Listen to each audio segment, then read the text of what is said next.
Hi guys, അപ്പോൾ ഇന്ന് കപ്പയും മീനിൽ നിന്ന് ഡേ സ്റ്റാർട്ട് ചെയ്തു. ഇന്നലെ നമ്മൾ മേടിച്ച് മീന് ഉപ്പുകല്ലൊക്കെ ഇട്ട് നല്ലതായിട്ട് കഴുകി കുളിപ്പിച്ച് കുട്ടപ്പനാക്കിയിട്ട് നമുക്കിനി ഇത് വറുത്തെടുക്കാം കേട്ടോ. അതിനുവേണ്ടി നമ്മുടെ മസാലയായ വെറുതെ മഞ്ഞൾപ്പൊടിയും മുളക് പൊടിയും ഉപ്പും കൂടി ചേർത്ത് നല്ലതായിട്ട് ഒരു 10 മിനിറ്റ് പുരട്ടി വെക്കണം. അപ്പോൾ ബാക്കിയുള്ള മീൻ നമ്മളെടുത്ത് ഫ്രിഡ്ജിനകത്ത് വെച്ചു കേട്ടോ, നെക്സ്റ്റ് ഡേ വറക്കാനായിട്ട്. അപ്പോൾ നമ്മുടെ മീനെ ഇങ്ങനെ നിരത്തിയിട്ട് നമ്മൾ വറുത്തെടുത്തിട്ടുണ്ട്.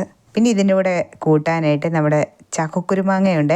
നമ്മൾ ഈ ചക്കക്കുരുമാങ്ങ ഈ ഒരു വശത്ത് ഇങ്ങനെ ലൂസായിട്ടോ കേട്ടോ വെക്കുന്നത്, അധികം കട്ടിയില്ലാതെ ഇങ്ങനെ ഇട്ടിട്ട് നല്ല ഒഴിച്ചു കൂട്ടും. അത് തന്നെയല്ല, ഈ ചക്കക്കുരുമാങ്ങ വെറുതെ എടുത്ത് പാത്രത്തിലൊഴിച്ച് കുടിക്കാനും നല്ല ടേസ്റ്റാണ് കേട്ടോ. അപ്പോൾ നമ്മുടെ ചക്കക്കുരുമാങ്ങയും അതുപോലെ തന്നെ ഇന്നലെ തലേദിവസത്തെ മത്തിക്കറി ഉണ്ടായിരുന്നു കേട്ടോ. അപ്പോൾ മത്തിക്കറിയും ബീൻസ് തോരനും കൂട്ടി ഉച്ചക്കത്തെ ഊണ് കഴിച്ചു. ഇനി ഈവനിങ് ആയപ്പോഴത്തേനും മമ്മി പൂരി ഉണ്ടാക്കി. ഇപ്പോൾ പൂരിയും കാപ്പിയും കുടിച്ചു.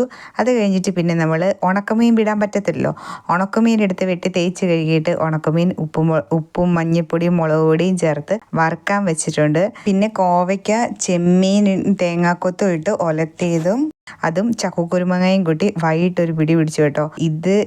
ഈ കറി മതി. ഈ ഉണക്കമീൻ വറുത്തതും ചക്കക്കുരുമാങ്ങയും ഈ ചെമ്മീനിട്ട കോവയ്ക്കയും കൂടെ കൂട്ടിയാൽ വേറെ പിന്നെ ഒന്നും വേണ്ട.